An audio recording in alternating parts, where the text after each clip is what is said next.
Hana mến chào cô bác, anh chị và các bạn. Tuần này xin mời cô bác, anh chị và các bạn cùng vào bếp.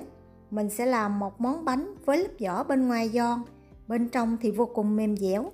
Phần nhân thì rất là đậm đà thơm ngon, ăn ngon hơn cả bánh rán mặn. Đặc biệt với lớp vỏ có những hạt trân châu nổi lên, trông rất là đẹp mắt. Để chuẩn bị phần bột thì mình sẽ nấu sôi 120ml nước. Khi nước sôi thì mình sẽ tắt bếp. Bắt son nước ra ngoài, lập tức cho vào 100g bột tăng mi và trộn đều lên.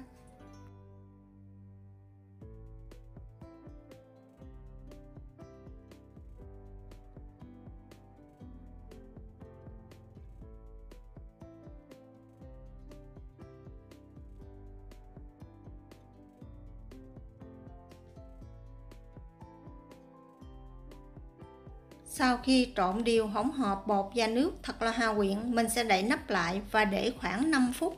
Trong khi chờ bột nở, mình sẽ chuẩn bị phần bột kế tiếp. Bột nếp thì mình dùng 300g, 1/2 muỗng cà phê muối và 70g đường cát loại hạt nhuyễn. Mình sẽ rây đều phần hỗn hợp này.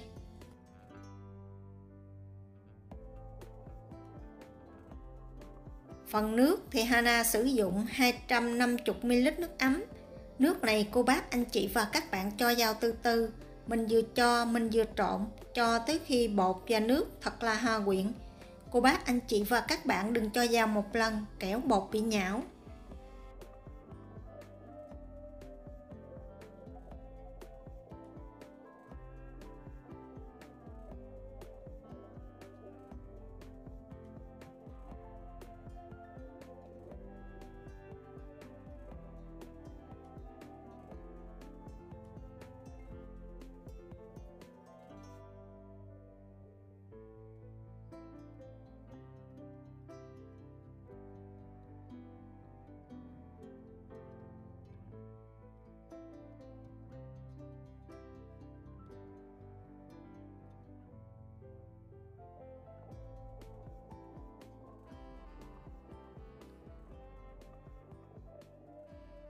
Bột nếp sau khi nhồi xong, không quá khô cũng không quá ướt, nó hơi nhão giống như vậy. Nhưng mà không sao, bây giờ mình sẽ cho hết phần bột tàng mì lúc nãy mình trộn sẵn vào. Lúc này bột tàng mì vẫn còn nóng ấm. Mình tiếp tục trộn cho tới khi hỗn hợp bột thật là hòa quyện với nhau. Phần này cô bác, anh chị và các bạn nhớ trộn kỹ khoảng 5 phút.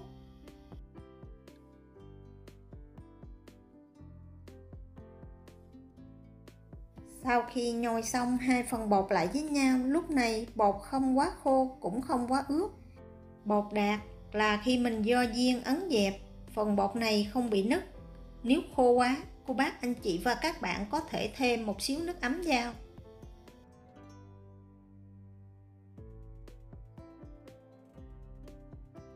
Sau khi trộn hai loại bột xong thì mình sẽ thêm vào 70g mỡ loại đông đặc. Phần mỡ này cô bác, anh chị và các bạn mình sẽ để mềm nhưng mà không bị chảy. Tiếp tục trộn cho tới khi hỗn hợp thật là hòa quyện với nhau. Mình cũng trộn khoảng 5 phút. Phần này cô bác, anh chị và các bạn nhớ trộn cho kỹ. Vì nếu mà mình trộn không kỹ, chỗ có mỡ nhiều, chỗ mỡ ít, vỏ bánh sẽ nở không đều và không đẹp. Cuối cùng mình sẽ cho bột này vào túi ni lông bọc kín lại và cho vào tủ lạnh để ít nhất là 3 tiếng để cho bột nở, giúp cho việc tạo hình được dễ dàng hơn. Trong thời gian chờ bột nghỉ thì mình sẽ đi chuẩn bị phần nhân. Phần nhân hôm nay Hana sử dụng thêm đậu xanh. Mình sẽ dùng 40g đậu xanh ca. Sau khi ngâm với nước ấm khoảng 1 tiếng, vo lại cho thật là sạch, cho vào nồi. Thêm vào 1/4 muỗng cà phê muối, 400ml nước bắt lên bếp nấu sôi.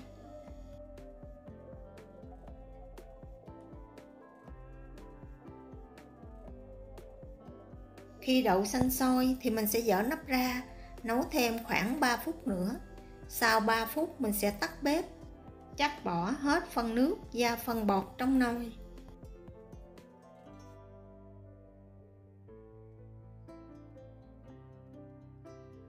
Cho son đậu trở lại bếp, dàn đều ra. Mình sẽ hạ lửa nhỏ nhất và nấu khoảng 5 phút nữa. hoặc cho tới khi đậu xanh mềm thì mình tắt bếp và để cho thật là nguội.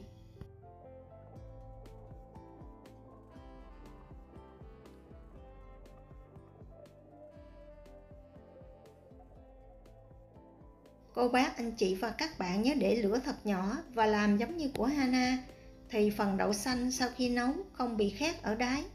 Mình sẽ trộn đều lên và để nguội trước khi trộn nhân. Bún tàu trong công thức thì Hana sử dụng 15g. Mình sẽ cho nước ấm vào và ngâm khoảng 10 phút. Nấm mèo thì mình dùng 3g.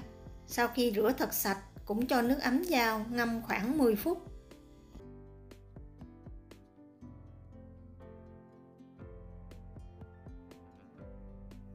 Sau 10 phút, mình sẽ đem nấm với bún rửa lại thật sạch và để cho thật là ráo nước. Hành tây thì Hana sử dụng 40g, cà rốt cũng 40g.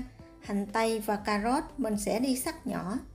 Bún tàu thì mình cắt khoảng 1cm. Còn nấm mèo thì mình cũng cắt hạt lựu nhỏ. Thông thường trong công thức có sử dụng nấm mèo thì trước khi làm Hana thường hay xào để cho nấm mèo không bị hôi. Mình đun nóng 2 muỗng canh dầu ăn. Khi dầu nóng, cho 30g hành tím vào phi thơm.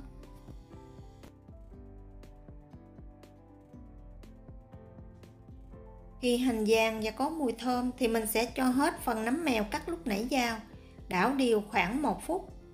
Sau 1 phút, mình sẽ cho phần cà rốt vào, tiếp tục xào thêm khoảng 2 phút nữa thì tắt bếp và để cho phần nhân này thật là nguội. Sau khi đậu xanh, nấm mèo, cà rốt đã nguội hoàn toàn, mình mới bắt đầu đi trộn nhân.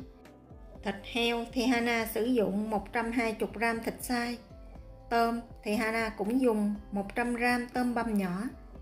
Thêm vào 1/4 muỗng cà phê muối, 1/2 muỗng cà phê bột nêm ga, 1/2 muỗng cà phê đường cát. Để kết hợp phần tôm và phần thịt lại với nhau, cô bác, anh chị và các bạn nhớ dùng đũa để trộn. Mình sẽ khuấy theo một chiều và theo hướng kim đồng hồ. Khuấy nhân theo cách này thì phần nhân sau khi làm xong rất là dẻo mịn và không bị ra nước.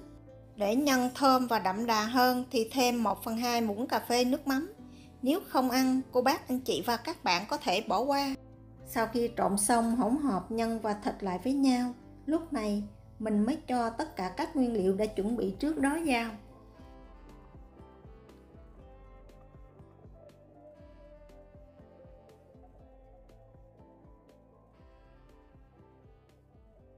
Để giúp phần nhân thơm ngon hơn thì Hana thêm vào 30g hành lá cắt nhỏ và 1 muỗng cà phê tiêu hạt.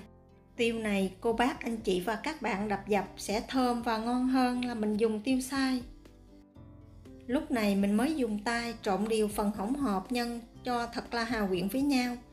Nhân sau khi trộn xong rất là dẻo mịn và khô ráo. Bọc kín tô nhân lại để trong tủ lạnh.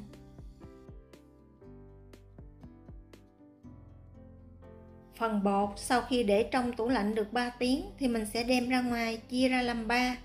Mỗi phần bột mình sẽ lăn dài và chia bột ra thành 10 viên. Mỗi viên Hana cân được khoảng 30g. Tổng cộng công thức này mình sẽ làm khoảng 30 cái bánh.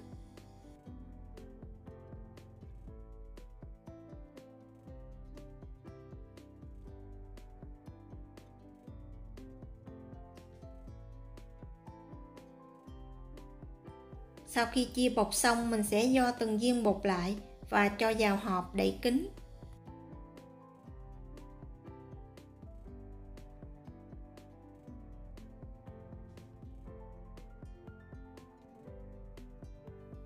Để bọc nhân bánh thì trước khi bọc nhân, cô bác, anh chị và các bạn nhớ gio bột lại một lần nữa cho thật là dẻo mịn.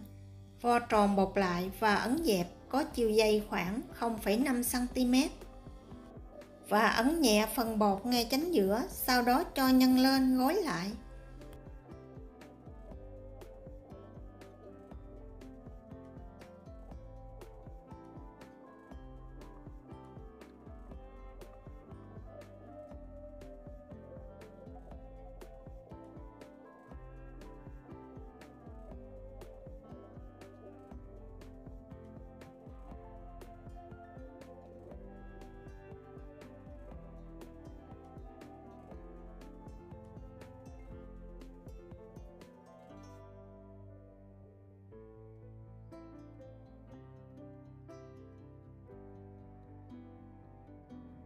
Bánh sau khi tạo hình xong, cô bác anh chị và các bạn nhớ để lên một miếng giấy nến.